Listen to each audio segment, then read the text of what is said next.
Thank you very much. Did you hear what the cow said to the farmer on a cold winter morning? Thanks for the warm hand. Anyway, it's going to get better, so don't panic on me. I start small.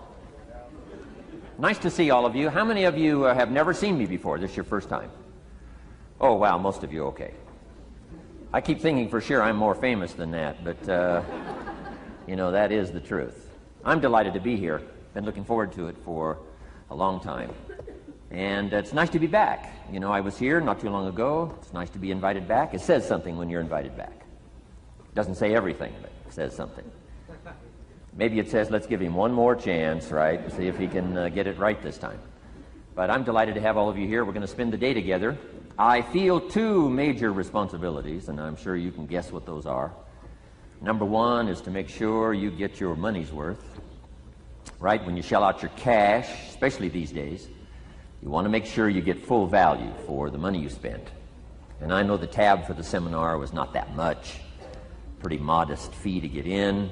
Most of you, your tips for the week, right? So it wasn't that much. But I want you to be able to say when you walk out of here today, it was worth my money. But my biggest responsibility is to make sure you get your time's worth. And the reason I say that is because time is more valuable than money. In fact, you might start your notes with that. Time is more valuable than money. You can get more money, but unfortunately you can't get more time. If somebody asks you to spend your money, that's pretty easy, right? We live in America. We're wealthy. So the money's not the problem. But what if somebody asks you to spend a day, right? You got to think that over carefully. And I know you did. I wouldn't waste one of my days, not for anybody, not for anything. Once I understood how valuable they were, I don't waste any. But to make an investment like today of your money and your time, I appreciate that. Today's going to be costly for me. It's going to cost me one of my days to be here, right? And some money, of course. But, you know, I don't need the money. I take the money, but I don't need the money. But guess what I do need? The time. So I'm here not to just joke with you. I'm here not to just tell some funny stories and give a performance and walk away.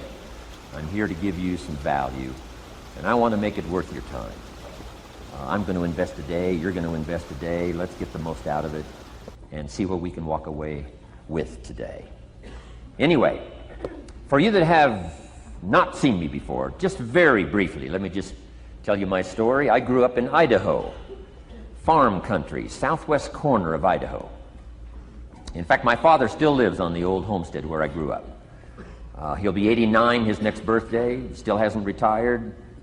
I'm proud of my dad. He's never been ill. He's really something. I'm trying to get him to retire this year, 88. I'm telling my father, what a good year to retire when you're 88.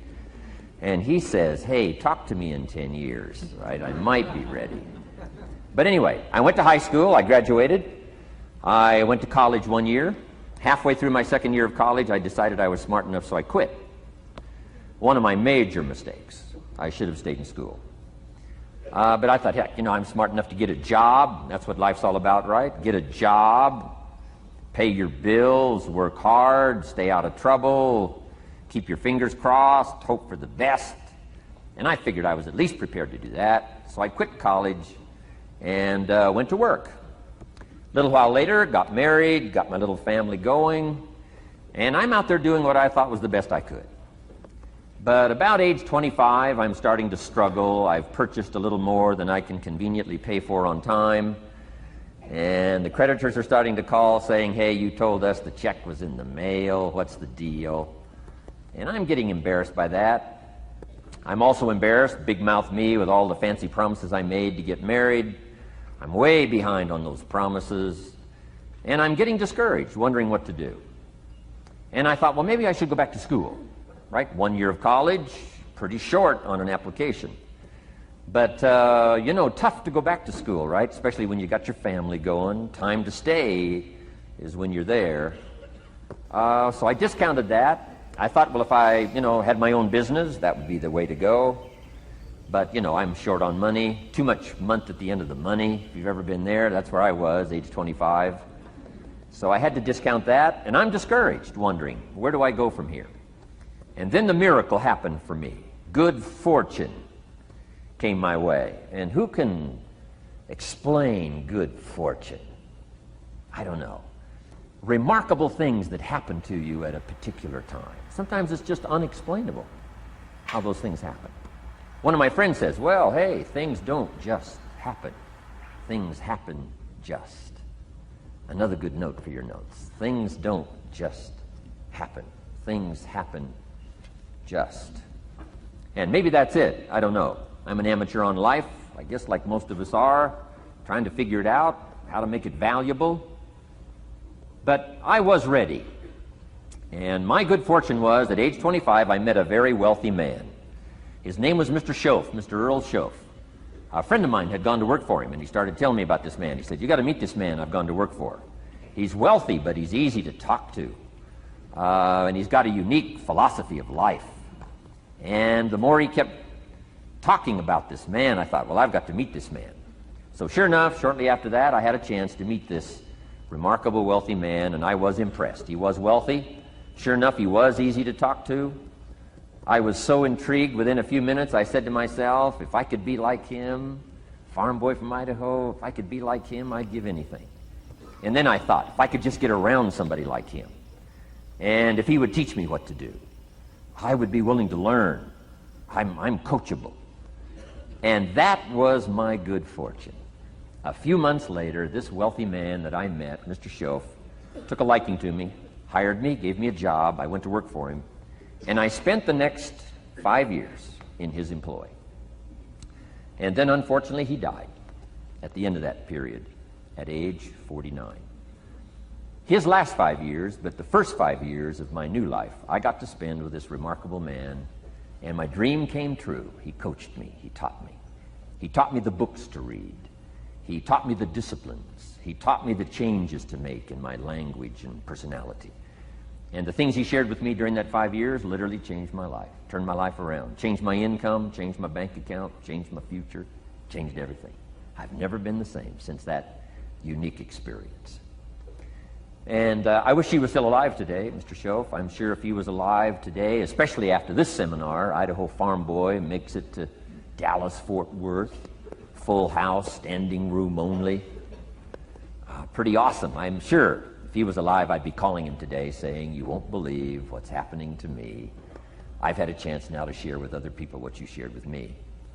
But anyway, how I got here. 30 plus years ago, I was living in Beverly Hills, California. And one day a friend of mine, businessman friend, said, Jim, I'd like to have you come and share your story with my service club that I belong to, the Rotary Club. He said, I know your story, Idaho Farm Boy makes it to Beverly Hills. But he said, I think my club members would love to hear your story. He said, if I arranged one of our breakfast meetings, would you come tell your story? Just share a few thoughts. I said, okay. So I agreed to go give this breakfast talk. And guess what? They liked it. And my telephone rang. I got another call saying, we heard you've given your story and shared some ideas. Would you come talk to our club? First thing I know, I'm starting to devote a piece of my business time to giving these talks. And then one day, a businessman who'd heard my talk, I think 2 or 3 times, approached me and said, would you come and share that story and some thoughts with my management and salespeople? I said, I got this little company going. And he said, if you'd come tell your story to my organization, he said, I'd be happy to pay you. And I thought, wow, wouldn't that be something? So I agreed to go do it, and I got paid. Little did I know, another fortune was waiting for me to translate my ideas into talks and speeches and seminars. Now I've written some books. It's on cassette tape. Now I get to travel around the world. Last year I was in Japan and Israel, Spain, Mexico, Australia, New Zealand, France, Germany, Canada, and now Dallas-Fort Worth. So. Idaho Farm Boy gets to travel around the world and share his story, and here I am today. Anyway, it's almost too much for me to comprehend. From where I started, raised in obscurity, in a little small farm community, and now to be here today is pretty awesome for me. So anyway, that's just a little bit about my story. My story is probably more intriguing for me than it is for you, but I wanted to hear it again, so I thought I would just, bore you with it. Anyway, I don't ask you to be impressed today. I'm the one that's impressed from where I came from to have a chance. But that's the American dream, right? Come true. Chance to start from scratch, start from obscurity, start with pennies, start with nothing, and have a chance to transform your life, change your life, set your goals, and see what you can accomplish. So anyway, that's how I got here, and I'm just delighted that this day has arrived, and I truly want to make it valuable for you. Let's go to work. Here's what I hope you'll find out of this seminar today for your notes. Here's what I hope you'll find. Number one, sincerity. Above all else today, I hope you'll find me sincere. Best place for people to start to communicate is sincerity on both sides. I'm sure you're sincere or you wouldn't be here today, right? To spend this kind of money, to spend this kind of time, roll up your sleeves today, go to work like I am, and get this message. You've got to be sincere. So I assume you're sincere. Now I want you to see me sincere. But I've got a good note for you to make. Sincerity is not a test of truth. Important note to make. Sincerity is not a test of truth. We must not make the mistake of saying he must be right, he's so sincere. That would be a mistake. And here's why. It's possible to be sincerely wrong. So we don't mistake sincerity for truth, right? Sincerity is only a test of sincerity. Truth has to yet be tested by truth, okay? But hopefully you will find me sincere and truthful. Next, a combination of things I hope you'll find here today. Ideas plus inspiration. Ideas plus inspiration. Ideas, business ideas and social ideas and personal ideas. We all need ideas. Right? How to have a good day ideas, how to have a good year ideas, how to have your best year ever ideas, good health ideas, personal relationship ideas, how to deal with your family ideas, sales management ideas, financial freedom for the future ideas. We all need good ideas. So today, I hope you gather up by notes and by what you can remember a lot of ideas. I want to share as many with you as I possibly can in the time constraints we have. Today's going to go very rapidly. I used to think a day like this was a long day. Found out it's a pretty short day. But I'm going to go as fast as I can, share with you as many ideas as I possibly can. And here's why. Ideas can be life-changing. Ideas can be life-changing. And sometimes all you need is just one more in a series of good ideas. It's like dialing the numbers into the lock. Right? You got 5 or 6 numbers dialed into the lock. The lock still won't come open, but you don't need 5 or 6 more numbers. Maybe you just need one more, and maybe a seminar like this could do it. A sermon could do it. The lyrics from a song could do it. The dialogue from a movie could do it. Conversation with a friend might do it. That one last piece you need, number. Dial it into the lock, that's it. The lock comes open, there's the door for you to walk through. And maybe this seminar today could furnish that for you. One more idea. I know you've come with a lot already. Sometimes we get the impression I used to have that, but I only had this much going for me and I needed this much. Usually not true. And I'm sure not true of this audience, where I find you today, as well dressed as you look today. As fine as you are sitting here today. It isn't that, you've got this much going for you and you need this much. I would assume you've got this much going for you, and maybe all you need is just a few more thoughts, ideas, to furnish you some ways and means to turn your life into the dream you want it to be. So, ideas. The seminar is going to be loaded with ideas. I want you to take good notes. But here's what else I hope you'll find here today, and that is inspiration. And who knows the mystery of inspiration? Why some people are inspired and some are not? You were inspired to get here. Some were not. Who knows the mystery of that? I don't know. How come you made it? The rest of them didn't make it. We don't know what that mystery is. Some people turned it down. Some people said it costs too much. Some people said it's going to take too much time. Some people are too busy, right? A lot of different excuses why some are inspired to take advantage of something that comes to town. Others pass it up. We don't know the mystery to that. Here's what I call it, mysteries of the mind. And I just leave it at that. Some things I don't try to figure out. I take the simple approach now. right? Some people do and some people don't. I mean, that's about as profound as my philosophy is. Some buy and some don't buy. Some go for it and some don't. Some change and some don't. And if you've been around for a while, you can usually work out the numbers, right? Out of 10, 3 do, 7 don't. Whatever business you're involved in, pretty soon you got this ratio going. The ones that do, the ones that don't. You say, well, why don't the ones that don't, how come they don't? We don't know. I just leave it as a mystery. I used to try to understand all that. I just take the simple approach now.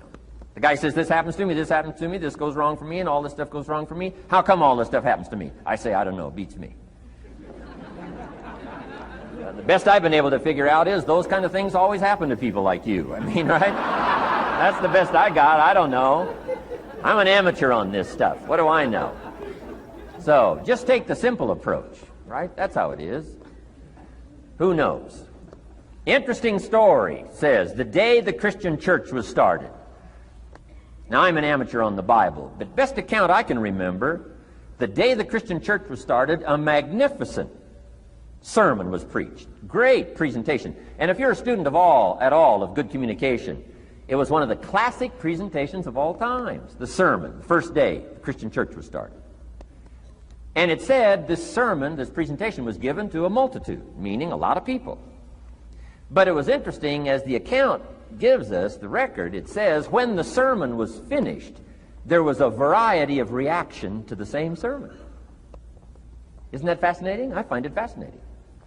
It said some that heard this presentation were perplexed. And I read the presentation, sounded pretty straightforward to me. Said, why would somebody be perplexed with a good, sincere, straightforward presentation?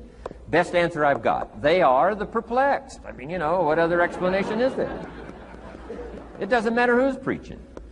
Right? It said some that heard this presentation mocked and laughed, made fun of the presentation. I thought, hey, this looks pretty sincere to me. If you give a sincere, honest presentation, why would somebody mock and laugh? Easy explanation. They are the mockers and the laughers. What else would you expect them to do? Right? I used to try to straighten all that out, say, well, they shouldn't do that. I don't do that anymore. I've got peace of mind now. I can sleep like a baby, not try to straighten all this stuff out. I used to be so naive. I used to say, well, liars shouldn't lie. See, how naive can you be? Of course they're supposed to lie. That's why we call them liars. They lie. So I don't straighten this stuff out anymore. Anyway, it said some that heard this magnificent presentation didn't know what was going on. And they're usually easy to spot. They're usually saying, what's going on, right? I mean, they don't know what's going on. But interesting, right? A variety of reaction to the same sincere, honest presentation. Now, it also says, in wrapping it up, some that heard the presentation believed. And I think that's who the speaker was looking for, the believers. Interesting. Now, it said the number of believers was about 3,000. So, pretty good first day. 3,000. I've had some first days, but I never had 3,000. But anyway, 3,000 were believers. And that's, the speaker was looking for the believers out of this multitude. And that's about as close as we can come to understanding the mystery. Some believe, and some mock, and some laugh, and some are perplexed, and some don't know what's going on. And you just have to leave it that way. Why? Because that's the way it's going to be. The way to be brilliant is to find out how it's going to be and then say, here's how it should be. I mean, that's how you become brilliant. So, anyway, who knows the mystery? I call it mysteries of the mind. We don't understand. But I don't try to change it anymore. On this particular story, as far as we know, they didn't have classes after the presentation to try to de-perplex the perplexed. I mean, as far as we know, they left them perplexed. They left the mockers mocking. They let the laughers laugh. I mean, they didn't come back and try to straighten all this out. You say, well, how can you build a church? Well, make another presentation, and you'll get some believers and some mockers and some laughers and some who don't know what's going on. So that's about the best we can do. So, but I'm glad I've got the believers here today. You believed enough to shell out your cash and part with your time and some of your effort and energy, and I appreciate that. So, hopefully you'll find some inspiration here today. All right? To get the most out of today, a couple more notes. Number one, be thankful. That's a good way to capture the most of a day like this. Be thankful for what you already have. That shouldn't be any problem in America, being thankful. Everything we need is available in America. Everybody wants to come here, right? The last time I was here, that little presentation I gave, everybody wants to come here, America. People haven't plotted and schemed the last 40 years saying if I could just get to Poland, everything would be okay. No, everybody wants to come to America. Why? Everything's available here. All the books you need, all the sermons you need, all the churches you need, all the schools you need, all the instruction you need, all the inspiration you need, all the capital you need, all the markets you need, all the challenge you need, all the information you need, all the seminars you need. Everything's available here. This is America. So number one, let's be thankful for what we already have. Thanksgiving does this. Opens up the doors, opens up the windows, opens up the channels. Thanksgiving for what you already have. I did a seminar one weekend up at the ranch, up at Clear Lake. Got a lodge up there. Nice setting, high valley, high serenity ranch. For the weekend, Friday evening, Saturday, Sunday. People drove in from around California. I got there late Friday afternoon. Everybody had pretty well already gotten there. I couldn't believe the parking lot. Continentals and Eldorados and Mercedes and Cadillacs and unbelievable. Ferrari, one Rolls Royce, unbelievable. I walked in, good-looking crowd about like this, sitting there ready for the weekend seminar. My opening remarks were, ladies and gentlemen, I think the rest of the world would find it strange that we have all come here this weekend to try to figure out how to do better. Right? I think the rest of the world would say, I don't understand. Guy in his Rolls Royce saying, I got to get to the seminar, find out how to get another one of these Rolls Royces. Unbelievable. Anyway, let's be thankful. Here's what locks up the doors and the channels to receive more: cynicism. That locks you away. That prevents you from learning more. Being a cynic about the past and the future, a cynic about the marketplace, cynical about the people, cynical about the institutions, cynical about the setup, cynical about yourself, cynical about your chances. See, that locks away all the chance for stuff to flow your way. So, good advice, I think, today. Start off, be thankful. Here's number two, listen well. That's going to be a challenge today. I understand that. Seems like most of, our life is still going on outside these four walls, right? Most of our life seems like it's all, continuing out there. Family and business and associates and market and economy and whatever else is happening in the midst of your life. And to sort of, pull your attention from what's going on out there and put it in here for just a few hours, I know is a challenge. But do the best you can, listen well. And here's the last one, take good notes. Be a good student today. Take some good notes. I've not come to entertain you. As you can tell by my opening joke, right? I would not make it in Las Vegas. So we don't have a dog and pony show today, no entertainment. But I do have some ideas. Take some good notes. Somebody showed me the other day notes that they took about 21 years ago, attending one of my seminars out in Los Angeles. He said, I still use these notes I took 21 years ago to help me in my business, relationship with my family. So I'd like to have these notes that you take today become that valuable for you. Then it would be worth me making the investment to come and spend a portion of my life, my time, my energy here.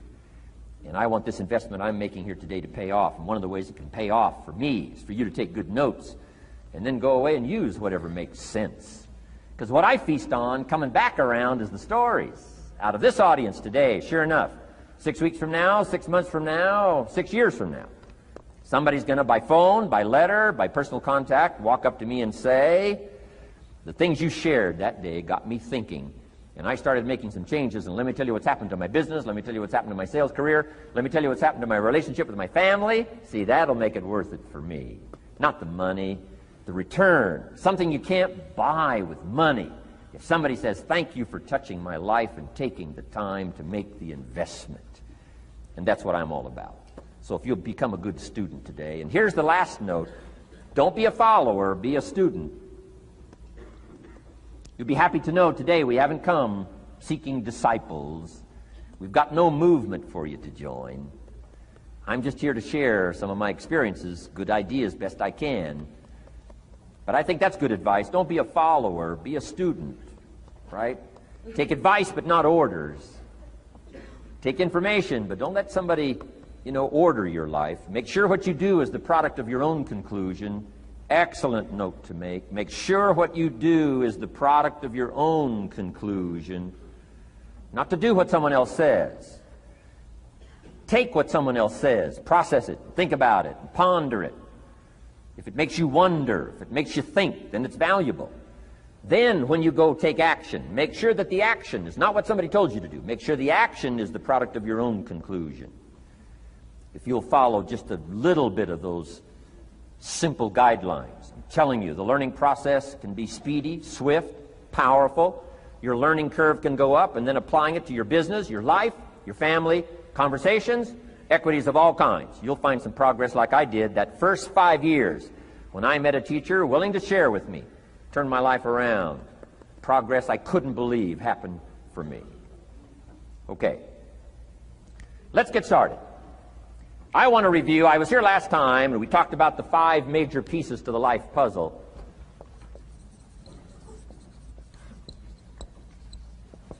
And I just want to review those because it lays such a good foundation for all the rest that I want to share with you today. We got a lot of subjects to cover, so we're going to go rather swiftly, okay? Put on your mental track shoes here and run with me today, because I'm going to deal mostly in concepts. Expect you to, fill in a lot of the details, because I've got a lot to share. I want to get through it all. But let's lay this foundation again of the 5 major pieces. Happens to be the title of my latest book. But I think it is so valuable in laying a foundation. It's some of the things I learned between ages 25 and 30. The teacher who taught me so well. He dealt in these fundamentals, we call these fundamentals. We call these basics. Basics for sports, fundamentals for sports, fundamentals for your business, fundamentals for the way you deal with your family, a few simple things. Few basic things that if you practice every day can make all the difference in the world, how it works out. I boiled it down to 5 major pieces to the life puzzle. Let's just review those. Number 1 is philosophy. Philosophy, as I taught the last time I was here, philosophy, in my personal opinion, is the major determining factor in how your life works out.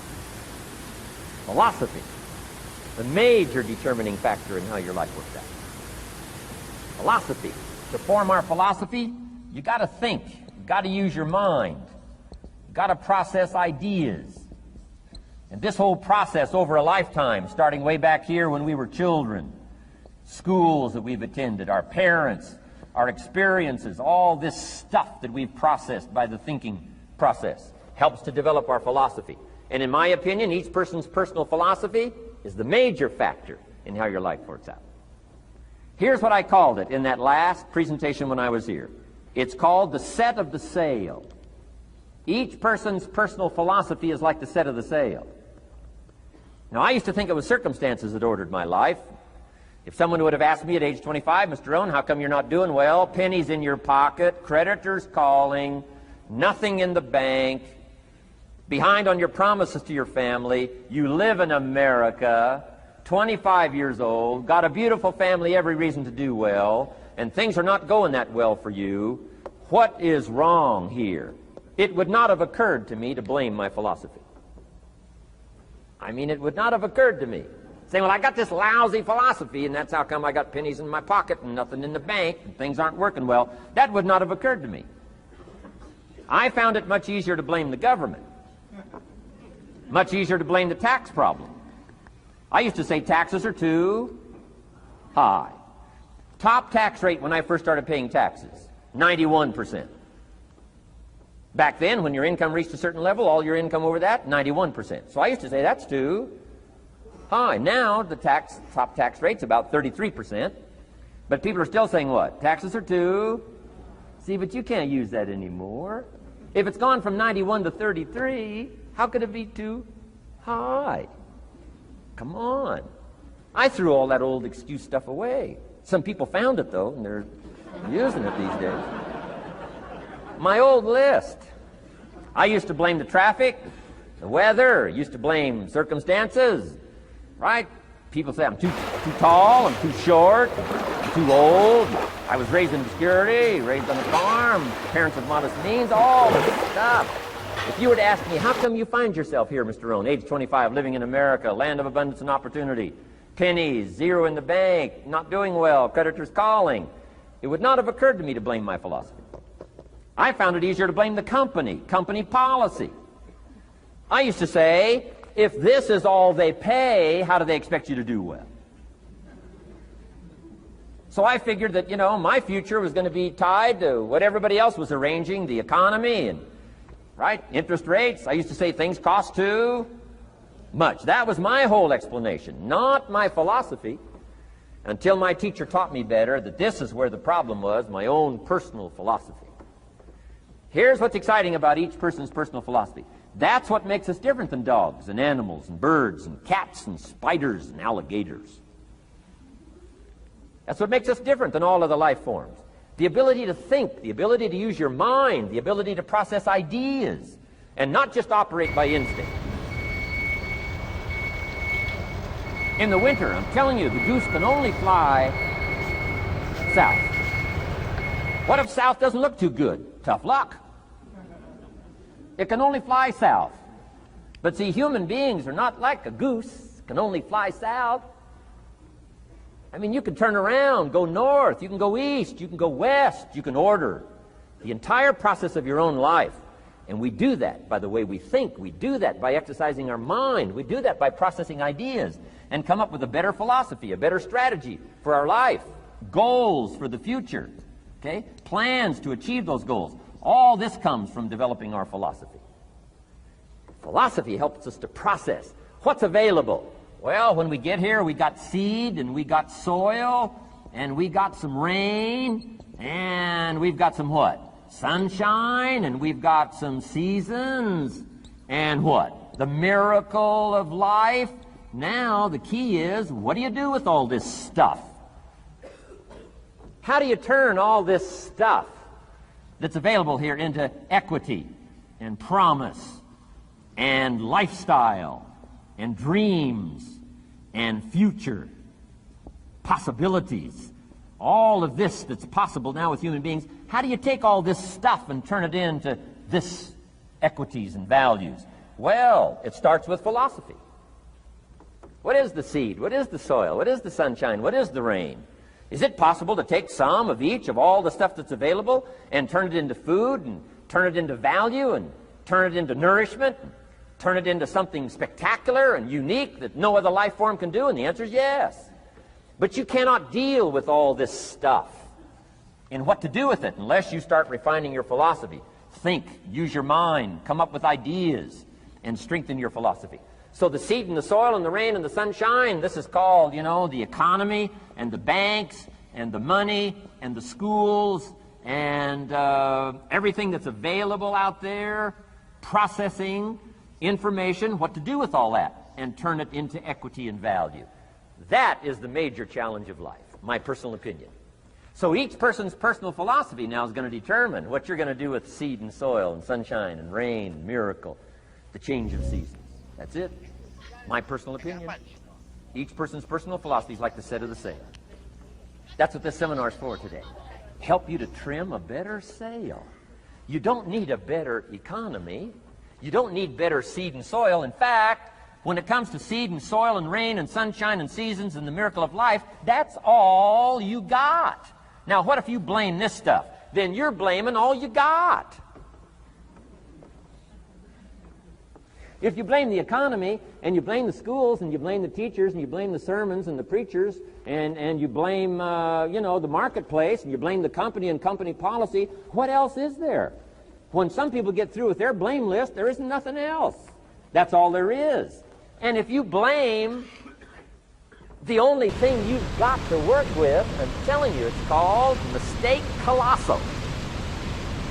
In not understanding that that's all you've got to work with. And if this is all you've got to work with, then you don't change the seed, and you don't change the soil, and you don't change the rain, and you don't change the sunshine, you don't change the seasons.